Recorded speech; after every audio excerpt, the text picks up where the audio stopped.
செங்கை Padmanabhan sir, 1949 திமுக தொடங்கப்பட்டு 57 தான் நாங்கள் தேர்தல் களத்துக்கு வரோம். அது வரைக்கும் மக்களுக்காக, தாழ்த்தப்பட்ட மக்கள், ஒடுக்கப்பட்ட மக்களுக்காக பாடுபட்டோம், சேவைகள் செய்தோம். இப்படி மக்கள் பணியாற்றிய பிறகுதான் பல ஆண்டுகளுக்கு பிறகு நாங்கள் தேர்தல் களத்துக்கே வரோம் அப்படிங்கிறார். இப்போ ஒரு இயக்கத்தின் தலைமை சரியாக இல்லை அப்படிங்கிறதுனால தான் இத்தனாயிரம் பேர் திமுக இணைகிறாங்க. அந்த இயக்கத்துல நாம இருந்தோம் அப்படின்னா அது ஒட்டுமொத்த தேசத்திற்கே ஆபத்து அப்படிங்கிற வார்த்தை குறிப்பிட்டு திமுக இணைந்தது பற்றி அவர் பேசுறாரு. கட்சி தொடங்கி உடனே ஆட்சி அமைக்கணும் அப்படின்னு நினைக்கிறாங்க. இது எப்படி அப்படின்றாரு. நமது உரிமை காக்கும் கட்சியின் சார்பாக முதல்ல நேதாஜியினுடைய பிறந்த நாளுடைய வாழ்த்தை தெரிவிச்சுட்டு இந்த மொழிப்போர் தியாகிகளுடைய தினத்தை வீர வணக்கம் செலுத்திவிட்டு இன்று வாக்காளர் தினம் அவங்களுக்கு வாழ்த்து சொல்லிடுவோம். எங்கள் கட்சியின் சார்பாக தமிழகம் தழுவிய அனைத்து இடத்துலையும் வாழ்த்து சொல்லியிருக்கோம். அந்த வாழ்த்தை உங்கள் நேயர்களுக்கு சொல்லிக்க கடமைப்பட்டிருக்கின்றேன். இப்போ இத்தனை அவலங்கள் பேசியிருக்காங்க ரெண்டு பேரும். அதுக்கெல்லாம் காரணம் வாக்குரிமையை சரியாக பயன்படுத்தாத காரணத்தினால் எங்களுடைய அறிக்கையில் வாக்காளர் தினத்தன்று என்னென்னலாம் கடைபிடிக்கணும்னு கொடுத்துருக்கோம். மக்கள் அதை பார்த்து உணர்ந்து எதிர்காலத்தில் இது போன்ற தவறுகள் நேராமல் பார்த்து கொள்ளணும். அது முதல் கருத்து. தலைவர் ரெண்டு பேரும் நிறைய பேசியிருக்காங்க, நிறைய கேள்விகள் இருக்கு, கொஞ்சம் டைம் கொடுங்க. ஆப்ரஹாம் சார் எனக்கு தெரிஞ்ச ஒரு மூத்த பத்திரிகையாளர். அவர் என்ன சொல்ல வர்றாரு, 50 ஆண்டு காலம் இவங்களையும் பார்த்துட்டோம், 50 ஆண்டு காலம் இவங்களையும் பார்த்துட்டோம், ஒரு புது வாய்ப்பு ஒருத்தன் கொடுக்குறாருன்னும் போது அதை பார்ப்போமே. 250 கோடி சார், ₹1 ₹2 இல்ல, 250 கோடியை தூக்கி எறிஞ்சிட்டு வராரு. சொல்றது புரியுதுங்களா? அப்பேற்பட்ட ஒரு தலைவரை திராவிடமும் ஒரு கண், தேசியம் அடுத்த கண், இரண்டையும் அரவணைச்சு போவன்னு சொல்றாரு. என்ன தவறு இருக்கு? ஒரு துரும்ப கூட கிள்ளி போடல. இவர் நேரடியா நாற்காலிக்கு வரணும் வராரு. மக்களுக்காக காத்து சொல்ல ஒரு நான் முடிச்சேன். கேள்வி கேட்டு நான் உங்க கேள்வி துரும்ப கூட கிள்ளி போடல அப்படின்றாரு. அப்ப உதயநிதி ஸ்டாலின் எவ்வளவு துரும்ப கிள்ளி போட்டிருக்காரு? கட்சி பழசு, அது ஒண்ணும் பிரச்சனை. என்டி ராமராவ் வரலையா? ஆம் ஆத்மி கட்சி வரலையா?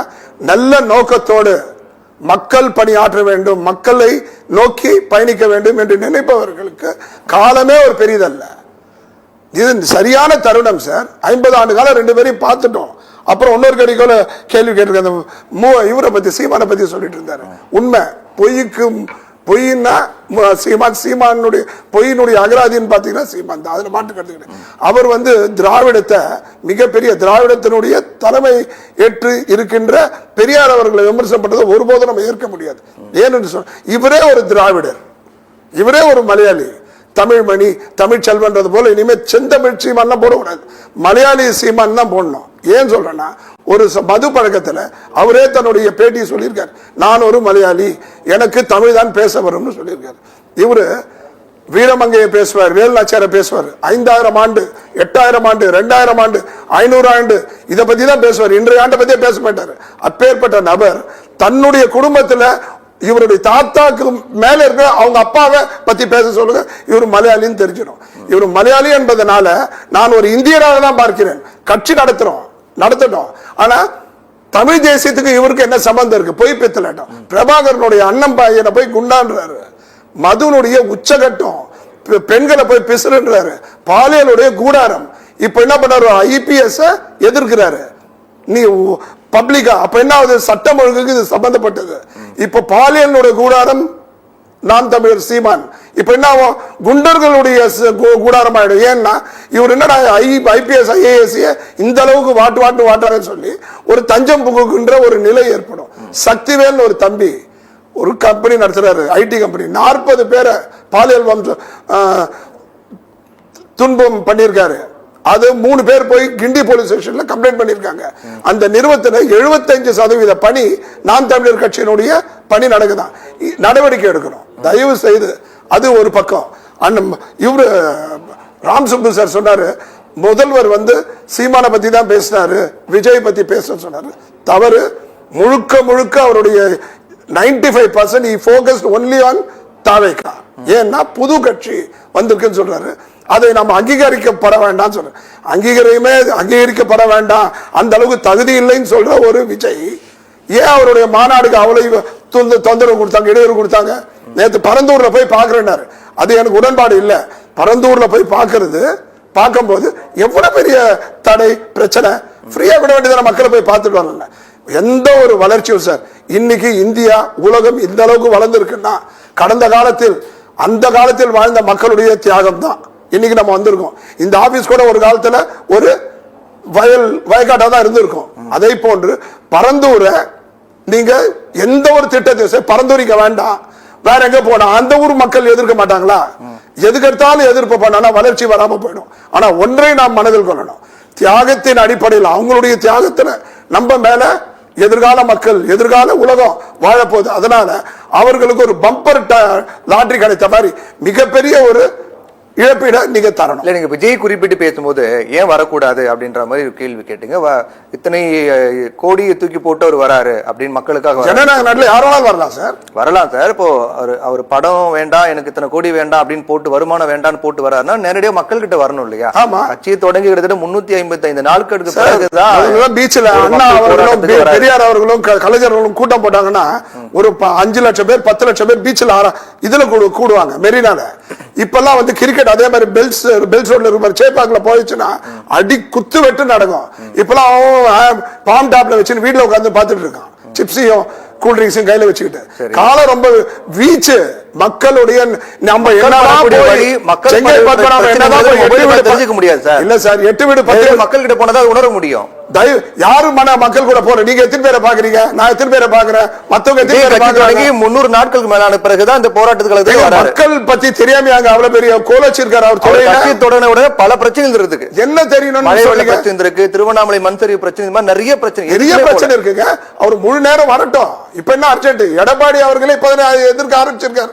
3 ஆண்டு காலம் சும்மா இருந்தாரு, இப்ப ஆரம்பிச்சிருக்காரு. கலந்து இருக்கணும்ல சார். உங்களுக்கு ஒரு 6 மாசத்துக்கு அப்புறம் கல்யாணம் நடக்குது, 6 மாசம் டேட் பண்ணி பிக்ஸ் பண்ணிடுறாங்க. இப்பயே பூக்கு, இப்பயே துணிக்கு, இப்பயே ஆட முடியுமா? அதெல்லாம் ஒரு மாசத்துக்கு முன்னாடி வந்து நம்ம செய்ய வேண்டிய பணிகளை செய்ய போறோம். திருமணம் அப்படிங்கிறது ஒரு முறை நடக்கிறது. ஆமா, மக்கள் பணிங்கிறது வாழ்நாள் முழுக்க நடக்கிறது. அவர் என்ன ஒரு கட்சியை தொடங்கிட்டாலே ஒரு அரசியல் கட்சியோட தலைவரா ஆயிடுறீங்க. மக்களுக்கான தலைவரா மாறணும்னு நினைக்கிறீங்கன்னா நீங்க கட்சி தொடங்க அடுத்து அந்த நாளே மக்கள் சம்பாதிக்காம வரி பணத்திலையும் இதுல ஊழல் பண்ணி வாழணும் சொல்றீங்களா? அவர் வரும்போது பணத்தோட வரட்டும் சார். மக்கள் பணத்து மேல மிகப்பெரிய ஆர்வத்தை காட்டாம இருக்கணும்னா அவருக்கு பணம் இருக்கணும் சார். ஒரு தொழில் பண்றது தப்பா சார்? ஏங்க இப்போ உலகத்துல நடக்கு எது நடந்தாலும் அடுத்த நொடி உங்களுக்கு பாம் டாப்ல வந்துருது சார். நீங்க அந்த அளவுக்கு எல்லாம் கிடையாது. அவரை குறைச்சு மதிப்பிடாதீங்க. ஆனா ஒண்ணு, என்னை பொறுத்த வரைக்கும் இவங்க 2 பேரையும் பார்த்துட்டோம். Why not we see the new face? Let us give a one time chance. ஒரு வாடி கொடுப்போம். ஒரு புதுமுக வரணும், மாற்று கருத்து கிடையாது. அப்படி இல்லன்னா கழிவு நீரையும் குடி நீரையும் தீர்மானிப்பாங்க. யாரு வரணும்ங்கிறது தீர்மானிக்க போறது மக்கள் தான். வரக்கூடிய நபருடைய செயல்பாடு புரிஞ்சுக்கோங்க. எம்ஜிஆர் அப்படிதான் ஒரு கலைஞர் குறைச்சு மதிப்பிட்டார். 10 ஆண்டு காலம் அவர் உயிரோடு இருக்கிற ஒப்பிடுறீங்களா? அதே மாதிரி எம்ஜிஆர் ஒப்பிடல. அந்த மாதிரி அவர் தந்தை குறைத்து மதிப்பிட்டார். இப்ப மகன் ஸ்டாலின் அவர்கள் விஜயம் குறைந்து மதிப்பிட்டார். ஒவ்வொரு வீட்லயும் அவருக்கு ஒரு பெரிய கூட்டம் இருக்கு. தயவு செஞ்சு நீங்க அதை புரிஞ்சுக்கணும். தாவேக்க இவங்க கம்யூனிஸ்ட் வெளியில வரப்போது, விசிக வெளியில வரப்போது. காங்கிரஸ் என்ன சொல்லியிருக்காரு? இந்திய கூட்டணிக்கு வாங்கன்னு சொல்றாரு. அந்த தைரியத்தை தந்தது யார்? இவர் கேக்குற யார்? அந்த இன்னைக்கு சிபிஐ சிபிஐ கேட்டிருக்காரு. அந்த தைரியத்தை தந்தது யார்? கம்யூனிஸ்ட் சண்முகம் தலைவர் சொல்றாரு. தோழர் என்ன சொல்றாரு?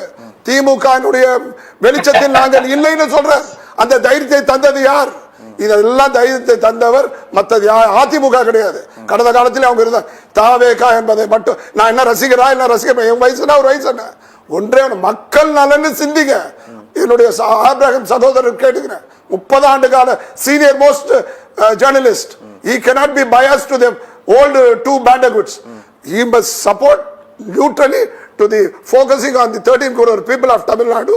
அவர் என்ன சொல்லணும்? புது வாய்ப்பு, முயற்சி செய்வோம் பார்ப்போம். அப்புறம் சரியில்லை தூக்கி போடுவோம் சார். 231 அதுல என்ன இருக்கு நம்மளுக்கு? நம்ம உலகம் இப்பயே அழிஞ்சிட போது, இல்ல தமிழ்நாடு இப்பயே அழிஞ்சிட போதா? இல்ல, அவரு மக்கள் தளத்துல வந்தாலே விமர்சனத்துக்கு உட்பட்டவர் தான். ஆமா, அவர் விமர்சிக்க என்ன கேள்வி கேட்கறாங்கன்னா தூர்ம கூட எடுத்துக்கொள்ள உடனே மக்களுக்காக மக்கள் பணிக்கு வரணும் இல்லையா? ஆனா வரலையே சார். அப்படி இருக்கு. இது கூட வெள்ளம் வந்தது கூட போய் வீட்டுல கூப்பிட்டு வீட்டுல கொடுக்கல சார். வீட்டுல கூட்டு வந்து கொடுத்தாரு. என்ன தப்பு?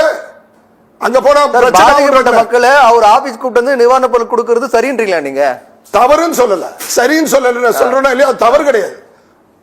தயவு செஞ்சு புரிஞ்சுக்கோ. உங்களுக்கு ஒரு பாதிப்பு இருக்கு, உங்க வீட்டுல வந்து பார்த்துட்டு கொடுத்தானா உங்களை கூப்பிட்டு என் வீட்டுல பார்த்தானா ரெண்டும் ஒன்றுதான். ஆனா இறக்கம் பாதிக்கப்பட்டவருக்கு காப்பாற்ற ஒரு நோயாளி மருத்துவமனையில் இருக்காரு சார், அவருடைய சொந்த பணத்தை கொடுக்குறாரு. தயவு செஞ்சு புரிஞ்சுக்கோங்க, அவருடைய சொந்த பணத்தை கொடுக்குறாரு. தயவு செஞ்சு நம்ம சம்பாதிச்சது எவ்வளவு கொடுக்குறோம். நோயாளி மருத்துவமனையில் இருக்காரு, அவரை நீங்க பாக்கணும்னா நீங்க வீட்டுக்கு வர சொல்லுவீங்களா? நோயாளி வீட்டுக்கு வந்து பாக்கணும். அதே இதையும் ஒப்பிடாதீங்க சார். அந்த அப்புறம் கூப்பிட்டு அவங்க உதவி பண்ணதுல தப்பு கிடையாது. உதவி என்பது எந்த முகத்துல எப்படி பண்ணாலும் உதவி தான். சரி,